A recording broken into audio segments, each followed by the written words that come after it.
Solomon was only 12 years old when he was anointed as the successor to his great father David. Young though he was, only one thing mattered to him above all others.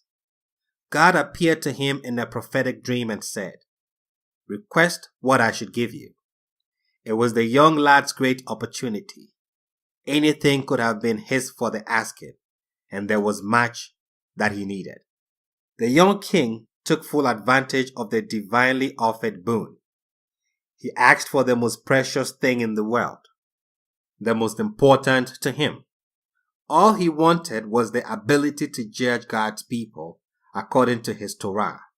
So he ignored all his other needs and asked only for wisdom. Would you have done the same if you were Solomon? And where did Solomon get this wisdom? To ask for wisdom.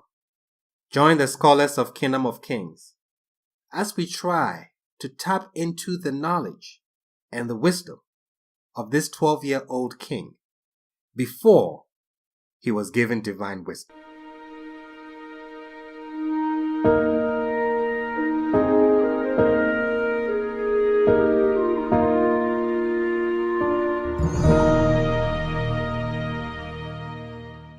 In Gibeon, the Lord appeared to Solomon in a dream by night, and God said, "Ask what I should give you."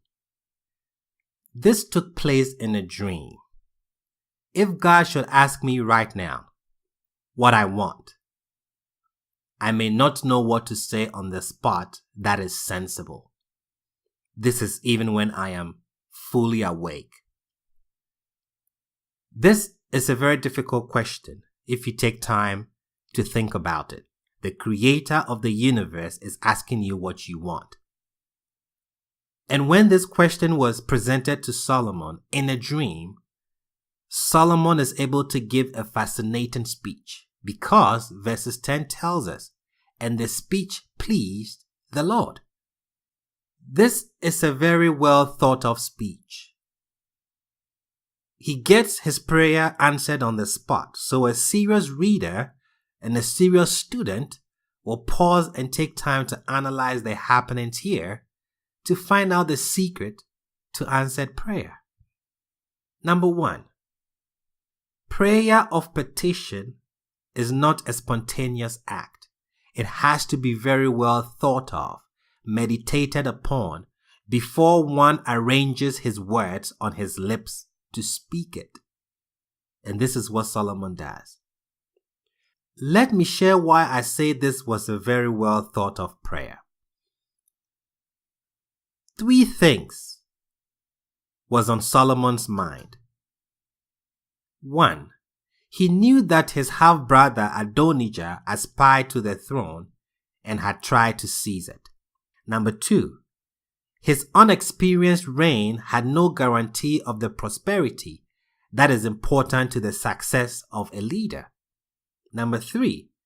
Israel was not secure from its surrounding enemies.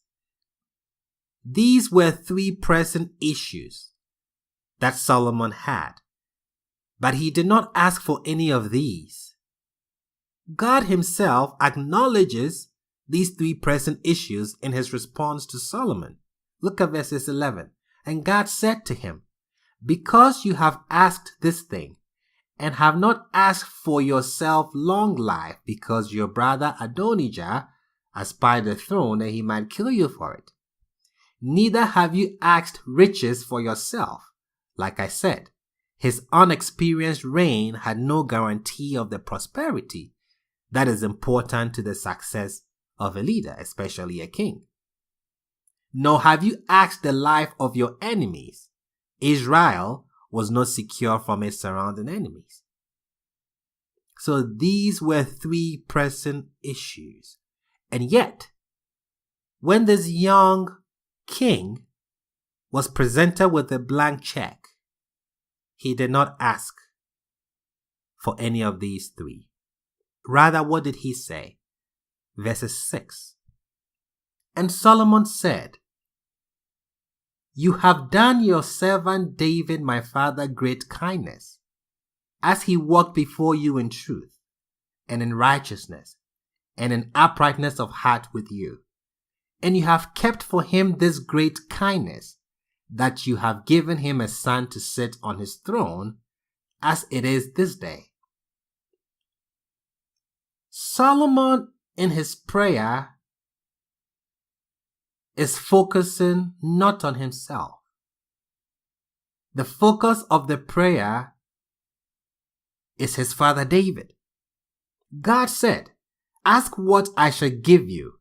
And he gives a speech, and the speech is focused on his father David. Why?